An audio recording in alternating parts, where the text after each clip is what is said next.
네, 이번 단원에서는 데이터 시각화에 대해서 살펴보도록 하겠습니다. 데이터 시각화라고 하는 것은 글자 그대로 데이터를 눈에 보이는 형태로 표현해서 보여주는 것을 말하는데 어떤 숫자 형태로 된 것을 보여주는 것보다 이렇게 시각화된 형태로 보여주면 훨씬 더 이해도가 높아진다. 그래서 굉장히 요즘에 중요한 이슈 중에 하나이죠.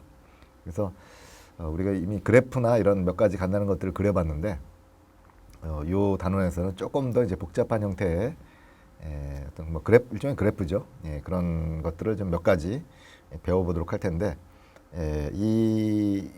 이번 단원에서 배울 내용들은 이 아래 하단에 있는 이런 사이트가 아주 잘 돼 있는 사이트가 있는데요. 거기서 몇 개 골라왔으니까 여러분들이 더 공부하고 싶은 학생들은 여기를 참조하면 되겠습니다.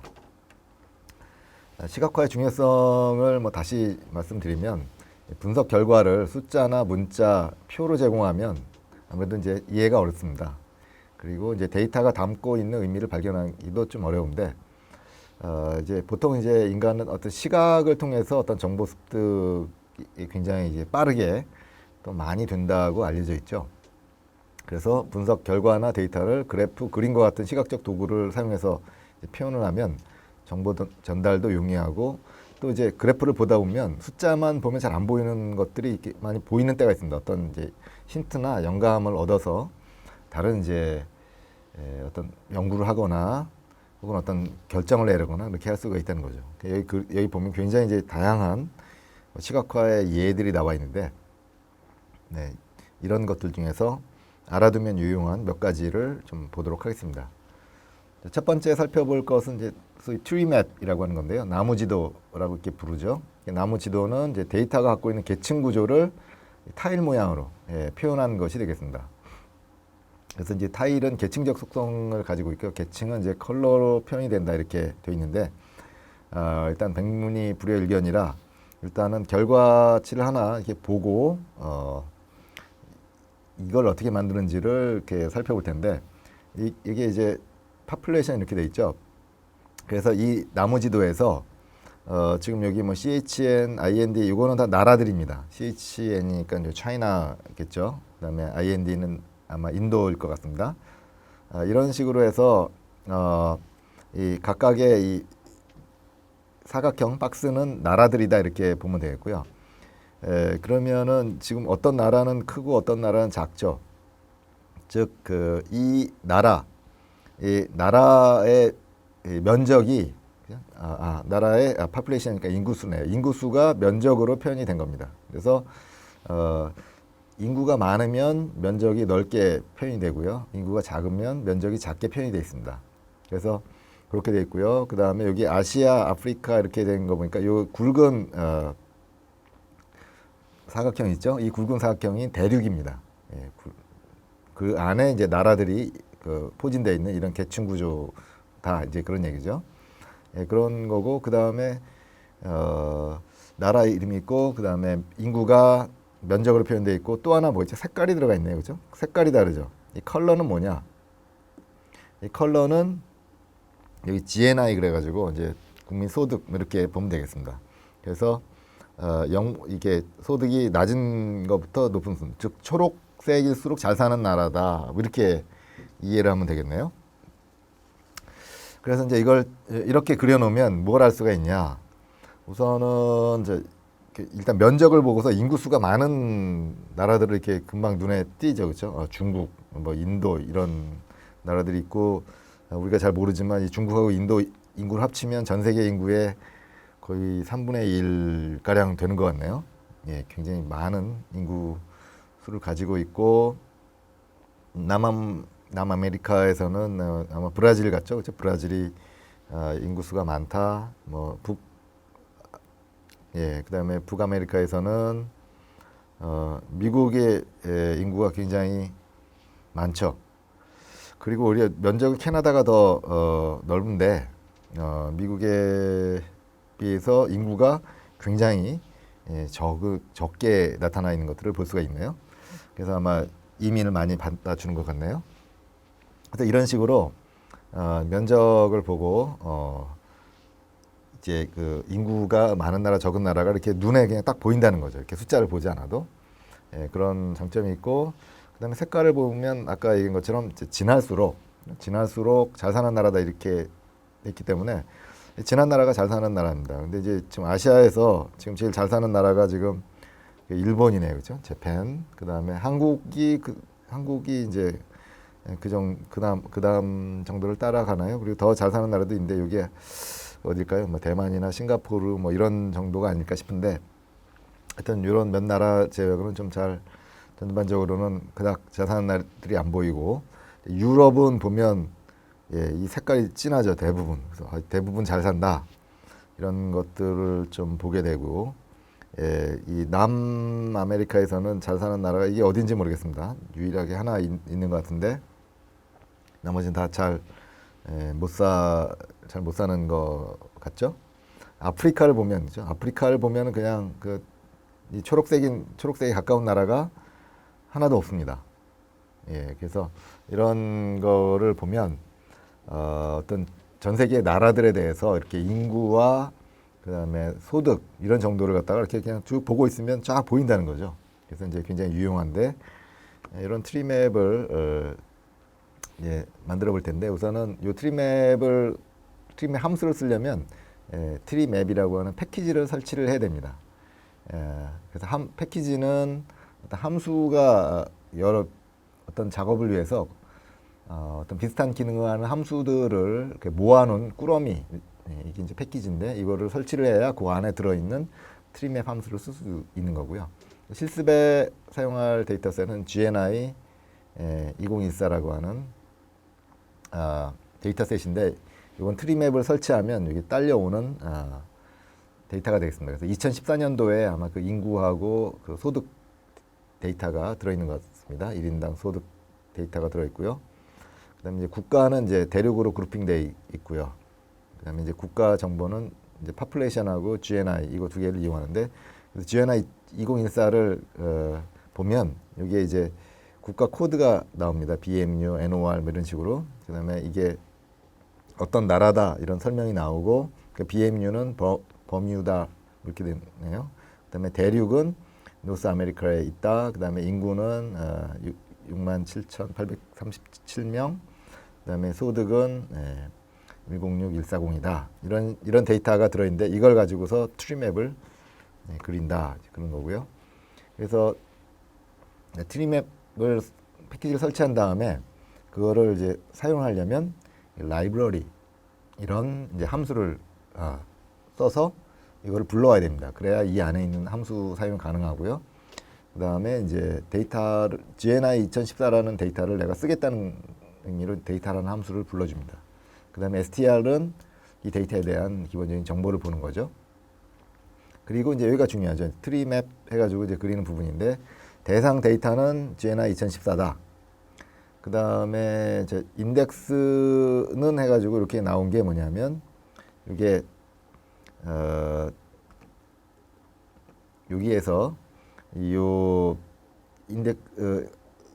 나라들하고 면적 이런 것들을 이제 뭘로 표현하겠느냐 그런 뜻입니다. 그래서 이 나라들의 구조가 컨티넌트 그다음에 ISO3 그러니까 이게 대륙이고 이게 국가였죠. 그래서 계층 구조가 대륙 안에 나라가 있다 이렇게 되어 있는 겁니다. 그래서 컨티넌트로 일단 묶고 그 안에서 ISO3를 가지고서 나라들이 이제 위치하게 되는 그걸 갖다가 이제 이런 식으로 이제 표현하게 되고요. 그 다음에 V 사이즈는 이게 타일의 크기입니다. 아까 타일의 크기는 뭘로 나타낸다고 그랬죠? 인구 수라고 그랬죠. 그래서 인구 수에 해당하는 값으로 넣고 그 다음에 V 컬러니까 타일의 컬러는 뭐죠? 소득이죠. 그래서 GNI 이렇게 넣습니다.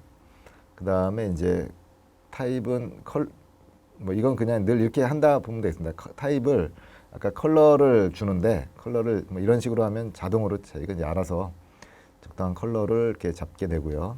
그 다음에 BG 레이블즈는 백그라운드 레이블 그래서 레이블의 배경색 여기 보면 아시아 요 글자 뒤가 노란색으로 되어 있죠.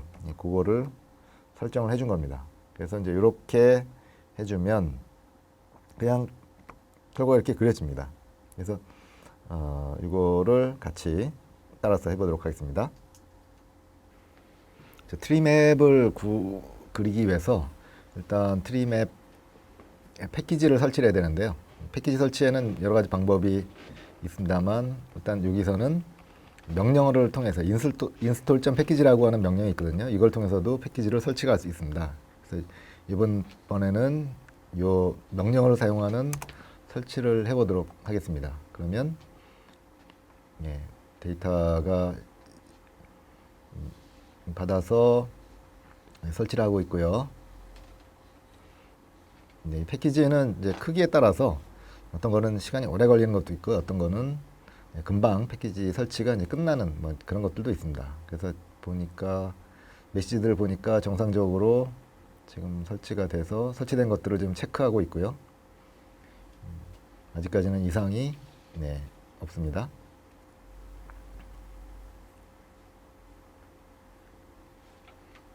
그래서 이렇게 에러가 났다는 말이 없으면 이제 잘 설치가 된 거고요. 그래서 이 패키지가 이제 내 컴퓨터에 이제 설치가 된 건데 그거를 불러오려면 라이브러리라고 하는 함수를 호출을 하고요. 그러면 이제 이 트리맵 패키지를 이제 불러왔습니다. 그래서 이제 그 안에 있는 함수를 쓸 준비가 됐고 그 다음에 GNI 2014 데이터를 쓰기 위해서 데이터 함수를 했고요. 그 다음에 str를 통해서 GNI 2014를 보면 몇 가지 데이터들이 쭉 들어있고 총 188개가 있는 것들을 알 수 있죠. 그래서 이제 이렇게 보면은 금방 잘 모르니까 헤드 해가지고 GNI 2014의 내용을 한번 대충 보도록 합시다. 뭐 이런 내용입니다. 그래서 나라 이름, 그다음에 도시 이름, 나라 이름, 그다음에 대륙, 그다음에 인구, 그다음에 인당, 소득, 이런 정보가 있네요. 이걸 가지고서 트리맵을 그려주면, 지금 여기에 이제 그려지게 되는데요. 요 사이즈가 좀 작으면 이게 잘 안 보이는 수가 있습니다. 그래서 그래프 그릴 때는 이렇게 좀 넓게 해놓고서 이렇게 하는 것이 좋고요. 그다음에 줌 누르면 훨씬 더 크게 볼 수 있고, 이거는 이미 우리가 해봤죠. 자, 요번에는 나무지도를 똑같이 그리는데요. 앞에 나무지도에서는 이제 그 타일 하나가 나라를 의미했잖아요. 그러면 그 나라와 나라를 이제 비교하는 그런 의미가 있었는데 이번에 이것처럼 대륙을 한번 비교해보면 어떨까? 이런 거죠. 그래서 결과를 보면은 이제 결과가 나라들이 안 나오고 이렇게 대륙으로 결과가 나옵니다. 그래서 이거는 이제 의미하는 거는 이 타일의 면적이 인구였죠. 그래서 아시아 지역의 인구가 다른 대륙에 비해서 월등히 많고 다른 대륙 다 합친 것보다도 아시아의 인구수가 많은 것을 이렇게 확인할 수가 있죠. 그 다음에는 이제 소득을 보면은 뭘 할 수가 있나요? 제일 잘 사는 데가 여기네요, 그렇죠? 여기, 이 노스 아메리카도 아니고 사우스 아메리카도 아니고 여기가 제일 잘 사는데 여기가 어디일 것 같습니까? 아마도 이제 호주일 것 같죠, 그렇죠? 거기가 제일 잘 살고 그 다음에 이제 노스 아메리카 잘 살고 유럽도 잘 살고 아프리카 제일 색깔이 옅으니까 제일 못 살고 이런 대륙 단위로 이제 하려고 하면 어떻게 되느냐? 그러면은 대륙 단위로 이렇게 계산을 하려고 하면 좀 몇 가지 이제 작업을 좀 해 줘야 됩니다. 왜냐하면 인구도 그 나라의 인구가 아니라 대륙의 인구니까요, 그렇죠? 그걸 다 합쳐야 되는데 그걸 하기 위해서 지금 GNI 2014에 GNI.total이라고 하는 데다가 뭘 계산할 거냐면 국가별 그 인구에다가 1인당 소득을 곱합니다. 그러면은 뭐가 되죠? 그 대륙의 전체 소득이 되겠죠. 그걸 갖다가 GNI 토탈이라는 데다가 여기다가 이제 넣는 건데 근데 GNI 2014에는 GNI 토탈이라는 컬럼이 없습니다. 근데 거기다가 넣으라고 하면 어떻게 하느냐? 새로 만듭니다. 없는 컬럼에 넣으라고 하면 새로 만들어서 넣게 됩니다. 그래서 이제 확인해 보면 컬럼이 하나 새로 만들어진 것들을 볼 수가 있고요. 그 다음에 이렇게 하면 이제 국가별 인구하고 국가별 개인 소득 이게 곱해져서 국가 전체 소득이 되는 거고, 그걸 갖다가 대륙별로 또 합계를 내야 되죠. 그래서 이제 대륙별로 합계를 내는 것이 이제 애그리게이트라고 하는 함수를 냅니다. 지금 국가별로 쭉 돼 있는데 그걸 갖다가 국가 정보 옆에는 대륙 정보가 있죠. 그래서 대륙 정보를 이용해서 합계를 요 컬럼에 대해서 합계를 내라는 거예요.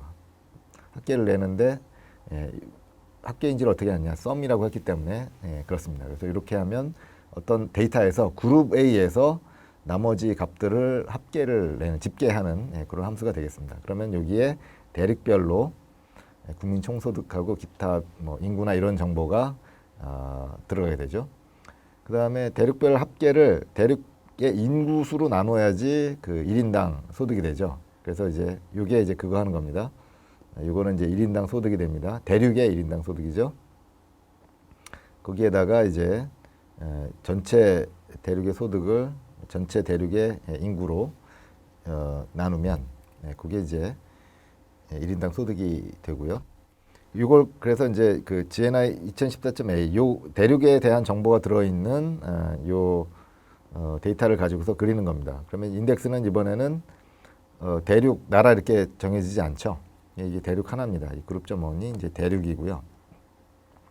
그 다음에 사이즈는 그 인구로 마찬가지로 인구수로 타일의 사이즈를 정하고 색깔은 1인당 소득 마찬가지 나머지는 동일하고요. 이렇게 해서 실행하면 우리가 살펴본 이런 대륙별 지도가 나옵니다. 이거를 같이 해보도록 하겠습니다. 이번에 이제 대륙별로 인구와 소득을 보는 것들을 해보도록 하겠습니다. 아까 설명은 다 이미 했고요. 그래서 GNI 2014에다가 나라별 소득 합계를 계산을 해서 넣고요. 그래서 헤드로 해보면 맨 오른쪽에 없던 것이 이제 생긴 것을 볼 수 있습니다. 지금 작업을 한 결과가 되겠고요.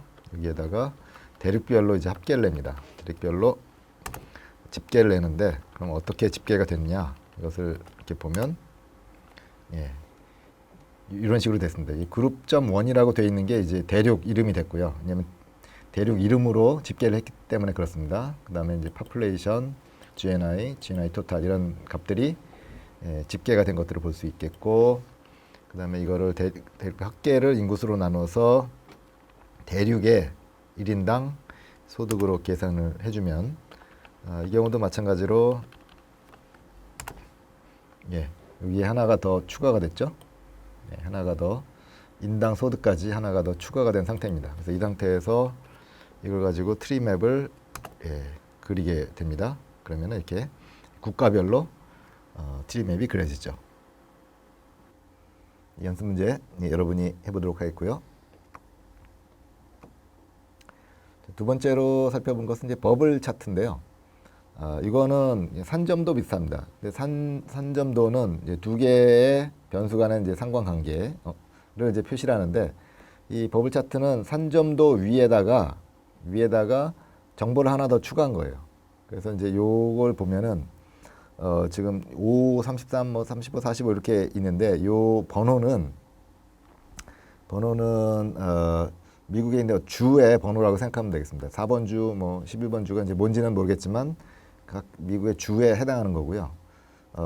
그다음에 이 X축은 35대에서 39 사이 남성의 실업률이 되겠습니다. 실업자 수인지 실업률인지 정확히는 모르겠지만 하여튼 실업에 관련된 수치가 되겠고, 이쪽은 이제 범죄의 아마 건수일 것 같습니다. 범죄 건수. 그래서 이거는 이제 각 주로 봤을 때 실업률과 범죄 건수에 따라서 어디에 위치하는가를 이제 보여주는 겁니다. 그래서 이제 뭐 이런 데 있으면은 실업률 매우 높고 범죄율 뭐 중간쯤 되고, 그렇죠?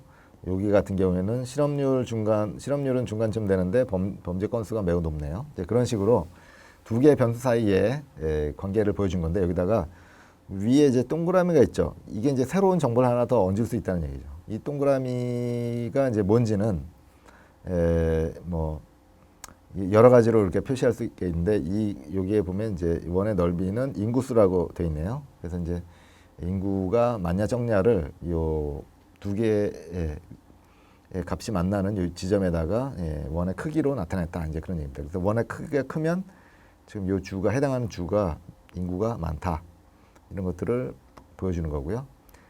이 경우에도 이제 MASS라고 하는 이제 패키지를 좀 설치를 해야 되고요.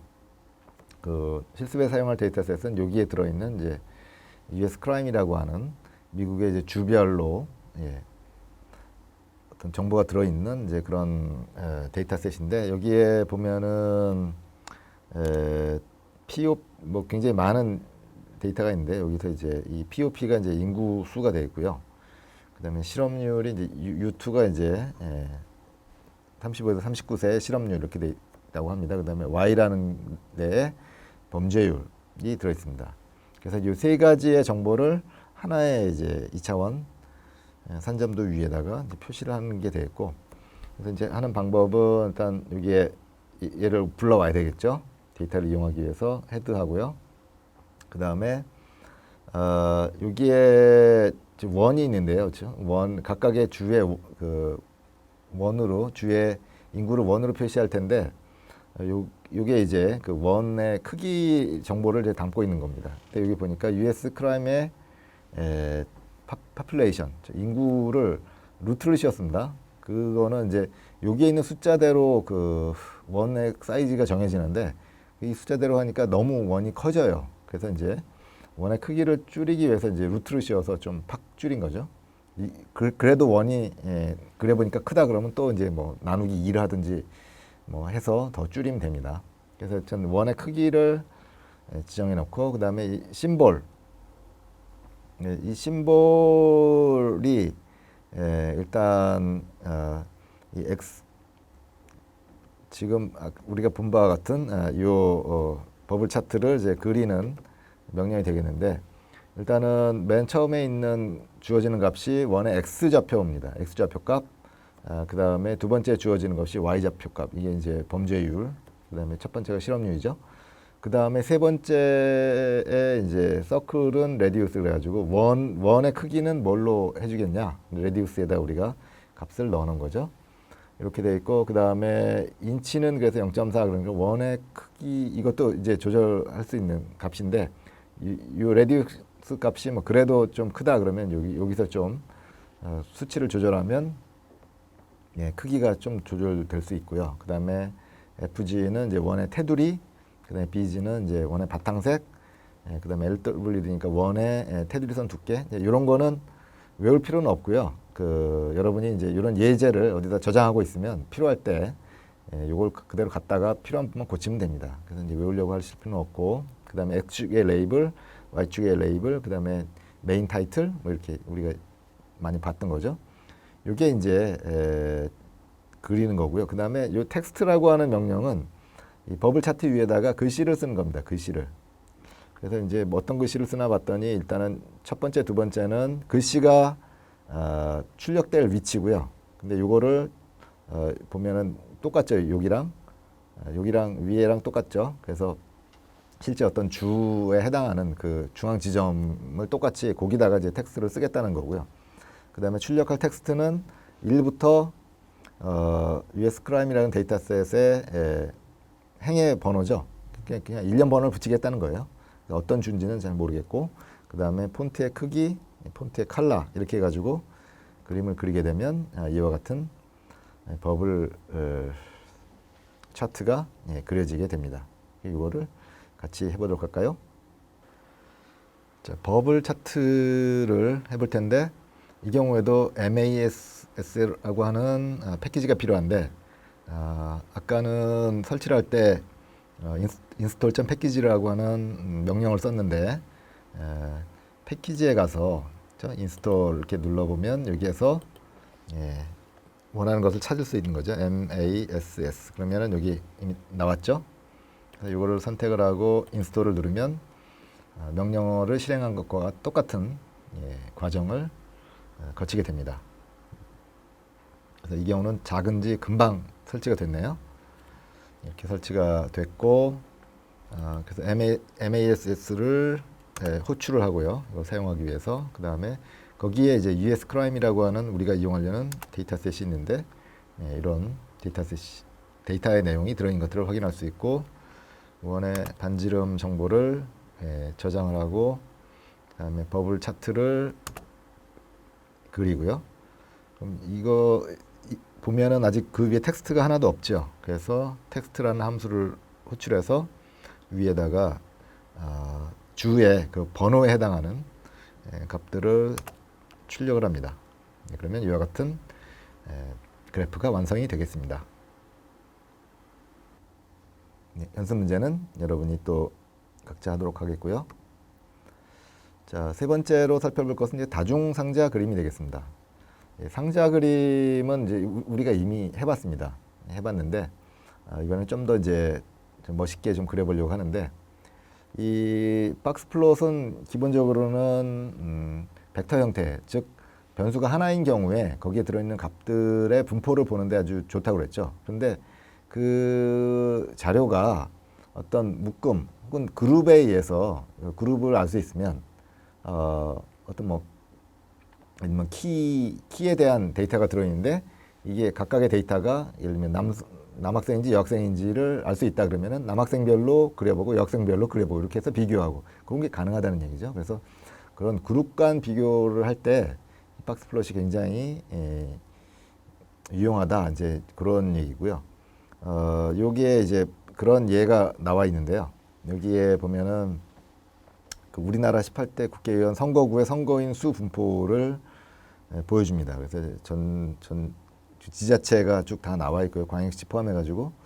그래서 이제 뭐 이거 보면은 또 이제 분석을 우리가 좀 해야 되는데, 그냥 대충 보면은 지금 이게 선거인 수가 이 강원 지역의 그 선거구는 선거인 수가 굉장히 들쭉날쭉하는 것들을 알 수 있죠. 그렇죠? 굉장히 들쭉날쭉하고 대전광역시가 제일 선거구별로 선거인 수 분포가 이렇게 균일하다, 뭐 이런 것들을 좀 볼 수가 있습니다. 뭐 이런 게 있고, 그 다음에 평균 선거인 수가 제일 많은 곳이 대전이네요. 그럼 이제 이런 데는 이제 뭐 선거구를 나눠야 되니 많이 이제 그런 얘기가 나올 것 같네요. 그리고 제일 평균 선거인 수가 제일 작은 데가 전남이네요. 이런 데는 이제 선거구를 합쳐야 된다, 막 이제 안 된다, 이제 뭐 그런 얘기가 나올 것 같죠. 뭐 이제 그런 거를 보여주고, 그다음에 색깔을 넣었는데 이 색깔은 아마도 이제 요 뒤에 이 색깔이 뭔지는 좀 설명을 좀 하겠는데, 어떤 이 컬러도 어떤 정보를 담고 있습니다. 그래서 이런 식으로 근데 색깔보다는 어쨌든 이 그룹과 그룹 사이에 어떤 비교를 하기가 원활한 건데요. 설치할 패키지는 없어도 되고요. 그 다음에 실습에 사용할 데이터셋은 저희가 제공하는 이런 데이터가 들어있는 파일을 줍니다. 그래서 이제 이 파일을 보면 여기에 이제 여러 가지 이제 정보가 들어있는데, 우리는 요거는 이제 예제였고요. 실제 우리는 서울의 그 기온을 가지고서 한번 데이터를 살펴보려고 합니다. 그래서 여기는 서울의 2017년도에 일별 기온이 들어있는 그런 데이터셋이 되어 있고요. 그래서 요거는 이제 실행하는 이제 그 데이터가 있는 폴더를 워킹 디렉토리로 지정해주고 데이터를 읽어서 DS에 저장을 하고요. 그래서 데이터가 뭐 있나 확인하고, 그다음에 전체적인 구조나 뭐 이런 것들을 또 한번 확인하고요. 그다음에 이제 여기에 이제 박스 플롯을 그리는 거죠. 대상이 되는 그냥 박스 플롯 이렇게 그냥 통째로 주게 되면은 이제 이게 기온이잖아요. 기온인데 기온을 그냥 기온 하나만 달랑 주게 되면 전체 1년 기온에 대한 박스 플롯 하나가 나옵니다. 그래서 이제 컬러는 박스의 색깔은 옐로우로 하고, Y림 이거는 이제 Y축의 리밋 그래가지고 Y축의 데이터가 분포와 그 표시될 위치를 마이너스 20부터 40까지로 이렇게 픽스를 해가지고 그 안에서 이제 데이터를 그려라 이런 뜻입니다. Y 레이블, X 레이블은 이제 우리가 알고 있는 거고요. 그래서 서울의 1년 분포를 일단은 봤더니 이렇게 나오네요. 그래서 우리나라는 연평균 기온이 약 10, 한 3, 4도 이렇게 되는 것 같고요. 그리고 데이터의 분포를 보니까 제일 추운 때가 한 영하 10도, 제일 더울 때가 한 32도 이렇게 되는데 이게 2017년도니까 그렇고요. 그 다음에 이제 전체의 365일 중에 50%는 기온이 이 정도에 속한다 그겁니다. 그래서 10도 안 되죠. 한 4, 5도부터 해서 20, 2, 3도 요 사이에 전체 그 50%의 날들이 여기에 좀 위치하고 있다.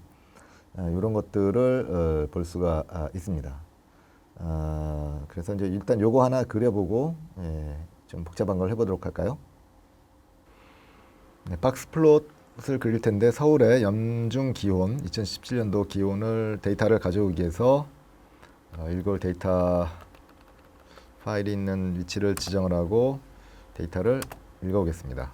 그러면 DS에 뭐가 들어있나 이렇게 대충 쳐보면 이와 같이 날짜하고 월하고 그 월일 그리고 이제 기온이 이제 들어있죠. 그래서 이거를 썸머리 해가지고 그 에버리지 템프 그러니까 연중 기온 전체에 대해서 해보면 이렇게 4분위 수로 알 수가 있고 평균이 13도 정도 되네요. 평균은 13도 정도 되고 그 다음에 1년 기온 분포에서 이거를 박스 플롯으로 그려보면 이와 같이 서울의 1년 기온에 대해서 분포를 볼 수가 있습니다. 자, 이번에는 1년 전체가 아니라 월별로 박스 플롯을 그려서 월들을 좀 비교를 해보려고 합니다. 그러기 위해서 이거는 이제 월 평균 기온을 이제 계산을 좀 따로 했는데요. 요거는 이제 박스에 칠할 색깔을 좀 그 평균 기온에 따라서 평균 기온이 높은 애부터 낮은 순으로 좀 색깔을 다르게 하려고 요걸 하는 겁니다. 근데 요 평균 기온은 애그리게이트 그래가지고 본 거죠. 이 평균 기온을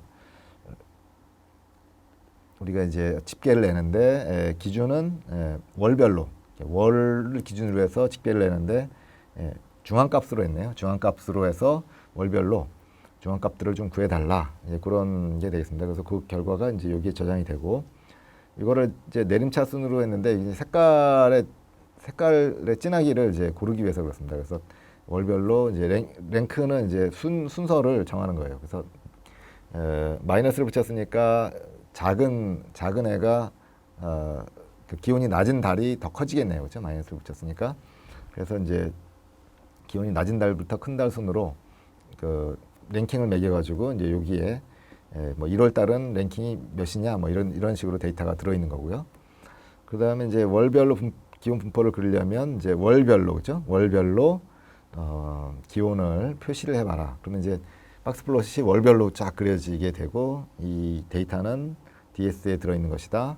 그 다음에 컬러는 이제 히트점 컬러는 이제 그 열 온도 그래가지고 그 온도가 낮은 것부터 높은 순으로 색깔이 정해져 있습니다.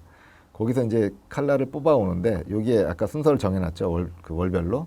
그래서 이제 낮은 달부터 높은 달까지 이렇게 쫙 이렇게 색깔이 정해집니다.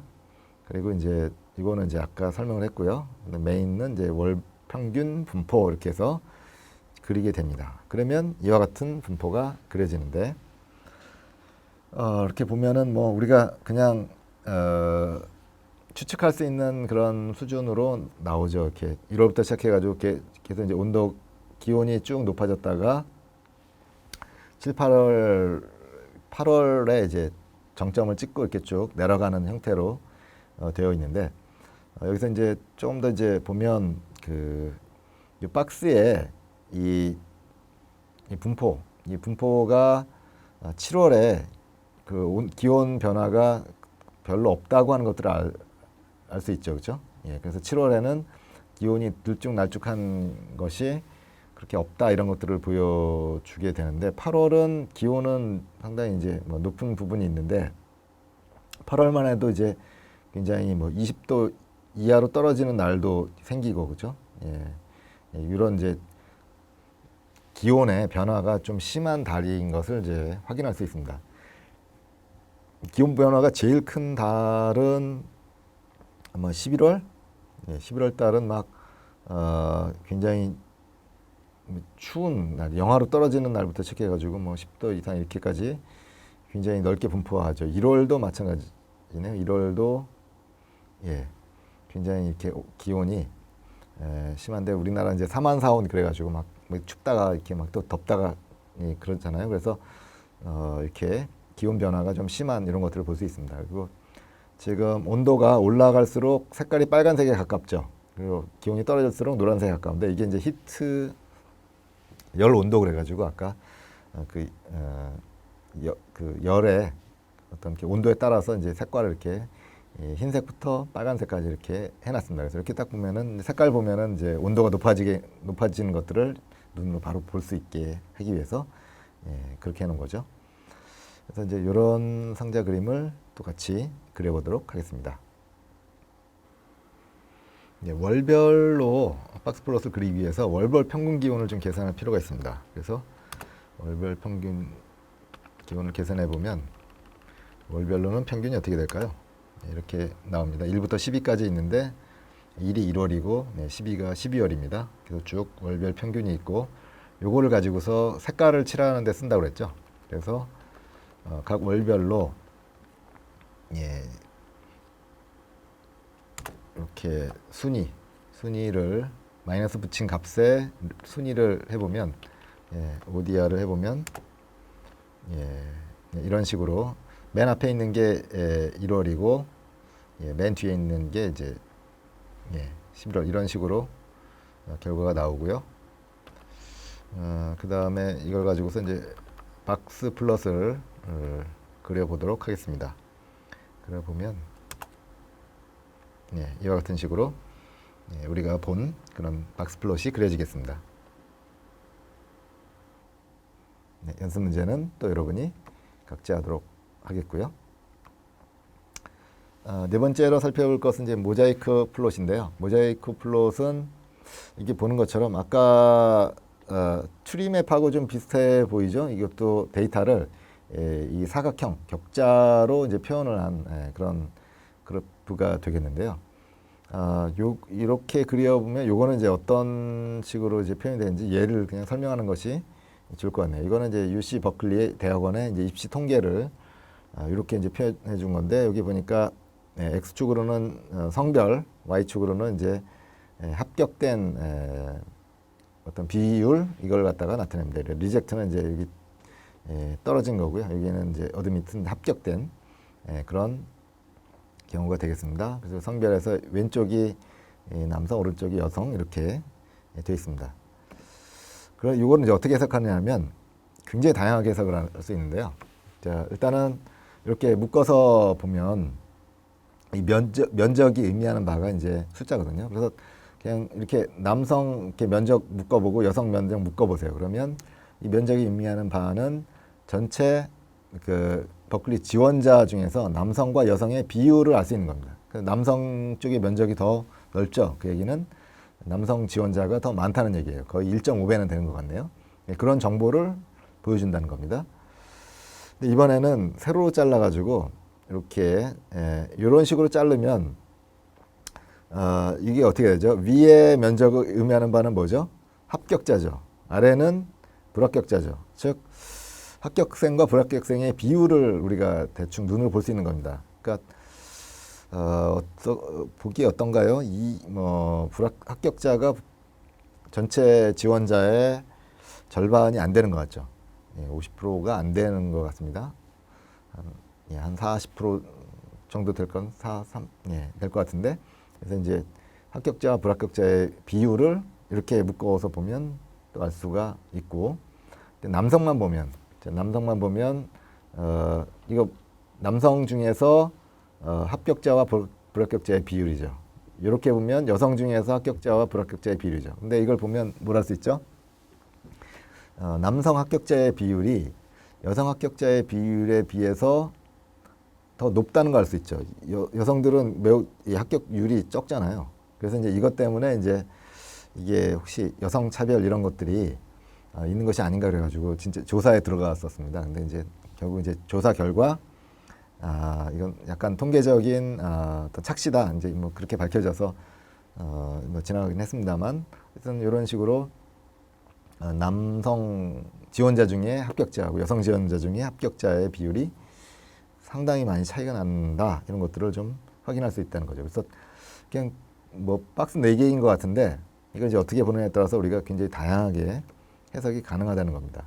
그래서 이제 이렇게 보면 이제 아까 얘기한 것처럼 남성 합격자의 비율, 여성 합격자의 비율 이렇게 나와서 뭐 이런 어떤 문제도 제기됐다라는 건데 그래서 간단한 그래프 같은데 되게 다양한 정보를 담고 있기 때문에 이 모자이크 플롯을 이제 배워두면 좋고요. 이것도 이제 설치 패키지는 필요 없고 실습용 데이터셋 이제 2가지를 이용할 텐데요. 일단 첫 번째로 살펴볼 것은 여기에 실습용 데이터셋 요거 대신에요. 여기에 주어지는 요 하스피탈 데이터를 볼 텐데 이거는 조현병 환자 132명의 조현병 환자가 내원한 기간하고요. 내원 기간하고 그 다음에 이제 이게 얼마 치료 기간 얼마나 이제 치료를 받았나 이제 그런 것들을 갖다가 이제 살펴보는 그런 내용이 되겠습니다. 그래서 이제 읽어와서 교차표를 만들어요. 일단 요 모자이크 플롯은 교차표를 만들어야 되고요. 그래서 이제 스테이하고 근데 프리퀀시하고 요 이제 두 가지를 가지고 했습니다. 요 두 가지를 가지고서 이제 그려 보면 대충 이제 요 설명은 이렇습니다. 우선 요 프리퀀시는 이거는 이쪽은 한 번도 병원에 조현병이 있는데 한 번도 병원에 오지 않은 경우가 되겠고요. 그 다음에 여기는 less than monthly 그랬으니까 뭐 글쎄 한 달 이상이라는 거죠. 그 내원한 기간이 한 달 넘어서 이렇게 그러니까 가끔씩 오는 사람들, 그다음에 레귤러는 규칙적으로 방문하는 그룹 이렇게 세 그룹으로 나눠지고 그다음에 이제 여기에는 이제 조현병이 유지되는 기간이에요. 조현병이 유지된 기간을 보니까 이제 여기에는 이제 뭐 2년에서 9년, 그 다음에 10년에서 19년, 뭐 20년 이상 이렇게 유지된 기간입니다. 그래서 이제 뭐 대충 이걸 딱 보면은 알 수 있는 것이 여기 이렇게 하나만 보면 여기에요. 규칙적으로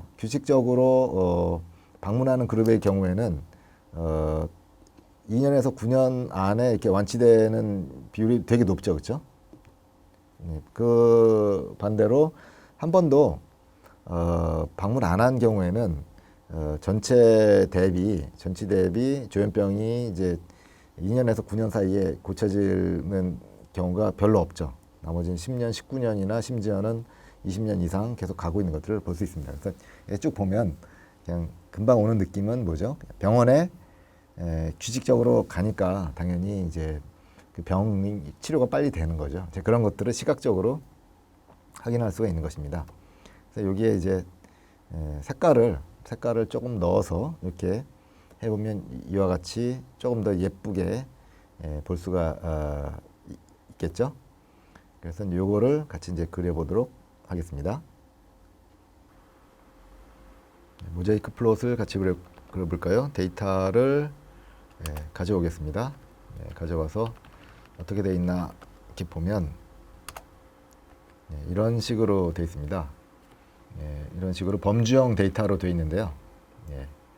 얼마나 자주 방문했냐 그거하고 그 다음에 치료 기간이 얼마나 걸렸냐 뭐 이런 데이터가 들어있는데 그래서 요거를 교차 테이블로 이렇게 그려보면, 도순포표죠. 도순포표를 그려보면 이런 식으로 나오고, 이걸 이용해서 사실은 모자이크 플롯을 그리는 것이다. 그렇게 보시면 되겠고, 그래서 이제 이걸 가지고서 모자이크 플롯을 그리면 이와 같이 설명한 그래프가 나오는데, 여기에다가 이제 색깔을 좀 넣으면 좋기 때문에 색깔을 넣어서 실행을 하면 이와 같이 색깔이 칠해진 모자이크 플롯을 볼 수 있습니다. 그 다음에 어떤 경우는 이제 데이터가 좀 특수한 형태로 주어지는 경우가 있습니다. 소위 이제 3차원 교차표 그래가지고, 이 타이타닉이라는 거는 굉장히 유명한 데이터 중에 하나인데, 이제 아래에서 그냥 제공해 주는 겁니다. 근데 이 타이타닉 데이터를 보면 이런 식으로 이렇게 계층적으로 데이터가 나와 있는데요.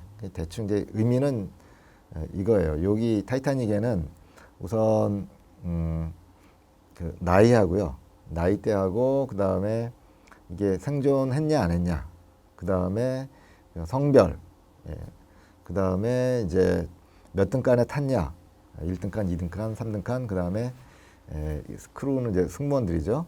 이런 정보가 들어있어요. 그걸 갖다가 이렇게 그룹으로 지어서 해놨는데, 이거는 이제 요 데이터가 의미하는 거는 일단은 에이지는 어린이들이에요. 어린이들 중에서 서바이브드는 노후니까 사망한 경우입니다. 그런 경우를 나타낸다는 거고요.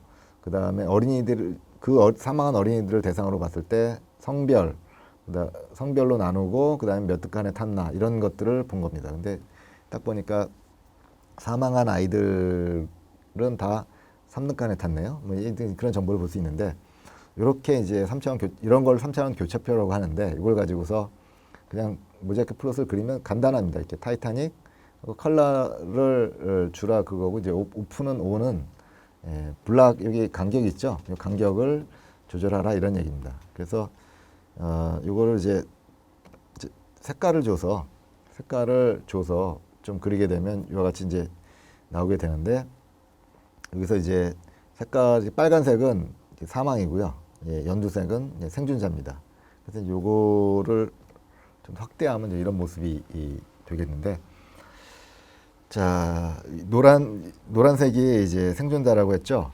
근데 이거를 이제 여러 가지로 이제 우리가 이제 분석을 해볼 수가 있겠는데, 우선 여기 뭐 1등간에 탄 경우를 한번 보세요. 여기 1등간, 여기 2등간, 3등간, 4등간인데, 이거 승무원들. 1등간에 탄 사람들 중에서 성별을 보니까요, 그 남성, 여성 이렇게 돼 있죠. 1등간에 탔지만 성별이 남성이면 이 빨간색이 이제 사망이라고 했잖아요. 그 생존한 사람이 별로 안 됩니다. 근데 1등간에 탔는데 여성이면, 그죠? 여성이면 대부분 생존했습니다. 이런 거를 보여준다는 거죠. 그리고 요 옆에 초록색이 나오죠. 초록색. 1등간 남성 중에서 초록색으로 나오는 여기 어린이들입니다. 어린이들을 살았다는 얘기죠. 뭐 이런 것들을 보고요. 3등칸에 가서 보니까 3등칸에 탄 대부분의 남성들은 사망을 했습니다. 이만큼 살아남았습니다. 생존율이 적죠. 그 다음에 3등칸에 탄 여성들을 보면요, 여성들도 절반은 사망을 했습니다.